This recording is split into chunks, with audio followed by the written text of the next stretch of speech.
নমস্কার বন্ধুরা, কল্পনার রসনা ঘরে সবাইকে স্বাগত জানিয়ে আজকে শেয়ার করব মিষ্টির দোকানের মতন হিঙের কচুরি আর আলুর তরকারি। যে কোনো ছুটির দিনে কিংবা রবিবার এই রকম টিফিন তোমরা বানাতেই পারো। খুব সহজেই কিভাবে চটজলদি বাড়িতে এই রেসিপি বানানো যায় সেটা আমি তোমাদের আজকে করে দেখাবো। প্রথমে আমি একটা ভাজা মশলা তৈরি করে নেব আলুর তরকারিটা করার জন্য।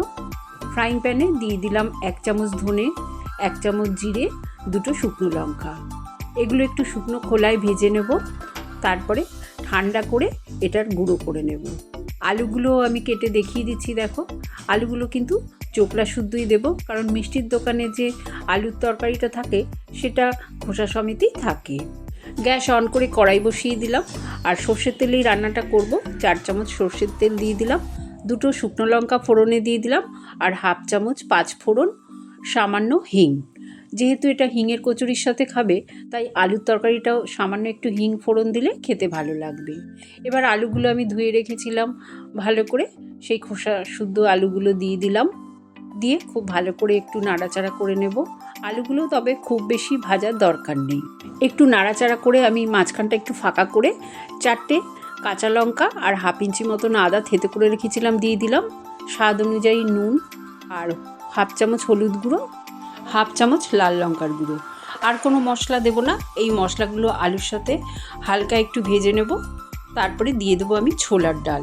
আগে থেকেই 100 গ্রাম ছোলার ডাল আমি প্রেশার কুকারে সেদ্ধ করে রেখেছিলাম। সেই সেদ্ধ করা ছোলার ডালটা দিয়ে দিলাম। দেখবে অনেক মিষ্টির দোকানেই কিন্তু আলুর তরকারিতে ছোলার ডাল দেয়, আর খেতে কিন্তু ভীষণই ভালো লাগে। ছোলার ডালটা দিয়েও একটু নাড়াচাড়া করে নেব, মশলার সাথে মিশিয়ে নিলাম। তারপরে আমি প্রেশার কুকারে জল গরম করে পরিমাণ মতন গরম জল দিয়ে দিলাম। ঝোলটা খুব ভালো মতন ফুটে উঠলে গ্যাসের ফ্লেমটা কমিয়ে রেখে দেবো, যতক্ষণ না আমার আলুটা সেদ্ধ হয়ে যাচ্ছে। ততক্ষণে আমি একটা বড় জায়গার মধ্যে আমি ময়দার ডোটা মেখে নেব। যেহেতু হিঙের কচুরি বানাবো, আমি এখানে 400 গ্রাম ময়দা দিয়ে দিলাম, স্বাদ অনুযায়ী নুন, আর 4 চামচ দিয়ে দেবো রিফাইন অয়েল। আর চিনি কিন্তু আমি দেব না, তোমরা চাইলে একটু এর মধ্যে চিনিও দিতে পারো। চিনিটা দিলে কচুরির রঙটা একটু লালচে হয়ে যাবে, সেই জন্য আমি দিলাম না। ময়দাটা খুব ভালো করে ময়ান দেওয়া হয়ে গেলে আমি অল্প অল্প জল দিয়ে ময়দার ডোটা মেখে নেব। এখানে গরম জল দেওয়ার দরকার নেই, নর্মাল জল দিয়ে মাখলেই হবে। ডোটা আমার খুব ভালো মতন মাখা হয়ে গেছে। এবার আমি ওপরে একটু রিফাইন তেল বুলিয়ে কিছুক্ষণ রেখে দেবো। আমার ময়দাটা তাহলে ভালো মতন সেট হয়ে যাবে। 15 মিনিট পর আলুর তরকারির ঢাকনাটা খুলে তোমাদের দেখাচ্ছি। দেখো তরকারিটা আমার একদম রেডি হয়ে গেছে, আর আলুগুলোও সুন্দর গলে গেছে। এবার আমি এর থেকে কয়েকটা আলু নিয়ে একটা বাটির মধ্যে তুলে নেব। একটা হাতার পিঠ দিয়ে আলুগুলোকে একটু ভেঙে ভেঙে দেবো। ভেঙে দিয়ে আলুগুলো আমি তরকারিতে দিয়ে দেবো। এতে তরকারিটা একটু ঘনও হয়ে যাবে আর মাখা মাখাও হবে। দিয়ে দিলাম আমি 1/2 চামচ চিনি।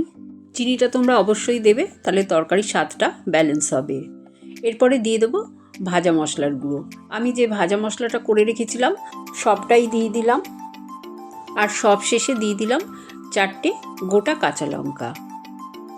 তারপরে গ্যাসের ফ্লেমটা বন্ধ করে দেব। আর এই লঙ্কাটা কিন্তু আমি ঝালের জন্য দিলাম না, ফ্লেভারের জন্য দিলাম। এবার একটা বাটির মধ্যে হিঙের কচুরির পুরটা বানিয়ে নেব।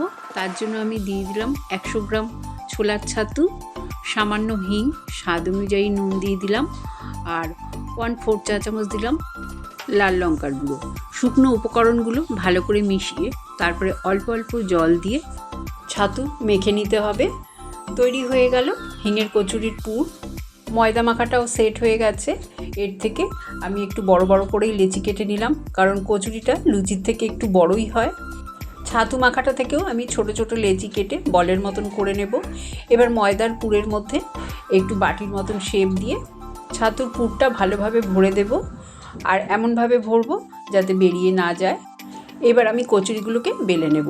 তোমাদের এখানে একটা ছোট্ট টিপস দিচ্ছি, কচুরি বেলার সময় তোমরা কোনো রকম আটা, ময়দা কিংবা রিফাইন তেল ব্যবহার করার দরকার নেই। ময়দাটা যদি ঠিকঠাক ময়ান দিয়ে মাখা যায়, তাহলে এই কচুরিগুলো এমনি সুন্দর বেলা হয়ে যাবে। কয়েকটা বেলে দেখিয়ে দিচ্ছি, দেখো কত সুন্দর আমার বেলাটা হয়েছে। এবার গ্যাস অন করে ফ্রাইং প্যান বসিয়ে বেশ খানিকটা রিফাইন তেল গরম করতে দেবো। যেহেতু কচুরি তো ডিপ ফ্রাই করতে হয়, বেশি তেল তো লাগবেই। তেলটা ভালো মতন গরম হয়ে গেলে এক এক করে কচুরি ছেড়ে দেব, তারপরে দু পিঠ লাল করে ভেজে তুলে নেব। তোমরা নিশ্চয়ই দেখতে পাচ্ছ সবকটা কচুরি কত সুন্দরভাবে ফুলছে। এইভাবে আমি সবগুলো কচুরি ভেজে তুলে নেব।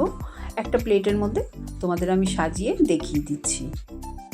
রেসিপিটা ভালো লাগলে কমেন্ট করে জানিও, চ্যানেলটাকে লাইক শেয়ার করো, আর নতুন বন্ধু হয়ে থাকলে সাবস্ক্রাইব করো। সুস্থ থেকো, ভালো থেকো, ধন্যবাদ।